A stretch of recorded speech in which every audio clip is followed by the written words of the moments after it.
Stephen Hawking ने अपनी किताब द ग्राउंड डिज़ाइन में ईश्वर के अस्तित्व को सिरे से नकारा है। उन्होंने एक नए ग्रह की खोज के बारे में बात करते हुए हमारे सौरमंडल के ख़ास समीकरण और ईश्वर के अस्तित्व पर सवाल उठाया। साल 1992 में एक ग्रह की खोज की गई थी जो हमारे सूर्य की जगह किसी अन्य सूर्य का चक्कर लगा रहा था। हॉकिंग ने इसका ही उदाहरण देते हुए कहा, ये खोज बताती है कि हमारे सौरमंडल के खगोलीय संयोग एक सूर्य, पृथ्वी और सूर्य के बीच में उचित दूरी और सोलर मास सबूत के तौर पर ये मानने के लिए नाकाफ़ी है कि पृथ्वी की इतनी सावधानी से इंसानों को खुश करने के लिए बनाया गया था। उन्होंने सृष्टि के निर्माण के लिए गुरुत्वाकर्षण बल के नियम को श्रेय दिया। हॉकिंग कहते हैं, गुरुत्वाकर्षण वो नियम है जिसकी वजह से ब्रह्मांड अपने आप को शून्य से एक बार फिर से शुरू कर सकता है और करेगा भी। ये अचानक होने वाली खगोलीय घटनाएं हमारे अस्तित्व के लिए जिम्मेदार हैं। ऐसे में ब्रह्मांड को चलाने के लिए भगवान या ईश्वर की ज़रूरत नहीं है।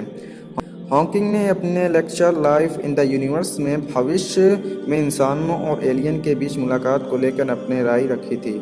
हॉकिंग का मानना है कि ब्रह्मांड के लिए एक भव्य डिज़ाइन है, लेकिन इसका ईश्वर से कोई लेना देना नहीं है।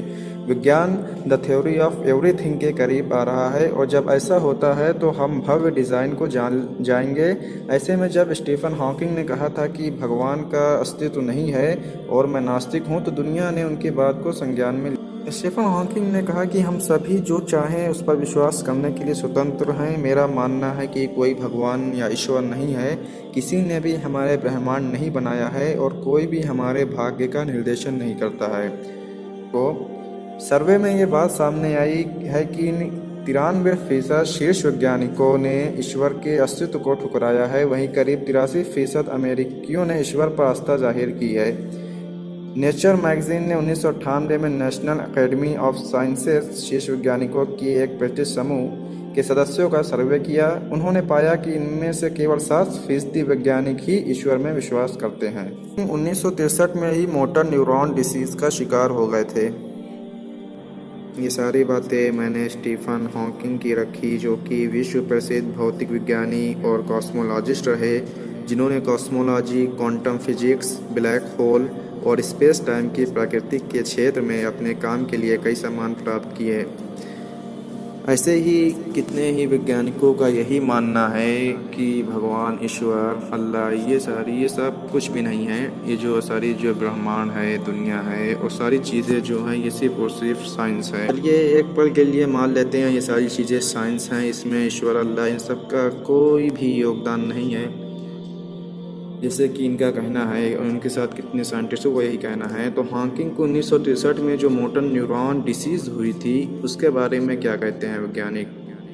ये मोटर न्यूरॉन डिसीज़ अगर साइंस होती, अगर भगवान ना होता, ईश्वर, अल्लाह ना होते, तो ये डिसीज़ कैसे होती? अगर साइंस ही सब कुछ थी तो इनकी डिसीज़ ठीक भी तो ये कर सकते थे। ये सिर्फ मुझे एक इंट्रोडक्शन देना था हमारे सीरीज़ के बारे में। इंशाल्लाह आगे की जो वीडियो आएंगी उसमें मैं आपको बाकायदा प्रूफ के साथ मैं साइंस के ज़रिए इस्लाम को साबित करूंगा। तो इंशाल्लाह मेरी कोशिश है कि आने वाली सारी वीडियो में मैं आपको बताऊंगा कि जो साइंसदान आज जो आविष्कार कर रहे हैं उसकी बात 1441 साल पहले एक किताब में बता दी गई थी। एग्जैक्ट वही चीज़ें आज हो रही हैं जो बता दी गई थी।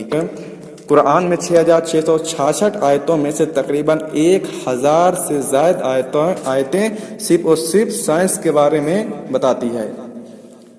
बहुत सारी शॉकिंग बात ऐसी हैं जो आप इंशाल्लाह सुनेंगे आगे की वीडियो में, चाहे वो हमारी बॉडी के अंदर के पार्ट्स हों, जॉइंट्स हों, या छोटी सी मक्खी के बारे में जो आज आविष्कार हुआ है। इंशाल्लाह वो सारी की सारी बातें मैं आपके सामने रखूंगा, इस्लाम की रोशनी में, इस्लामिक प्रूफ के साथ, हदीस और कुरान की रोशनी में, और एक तरफ साइंस की रोशनी में इंशाल्लाह।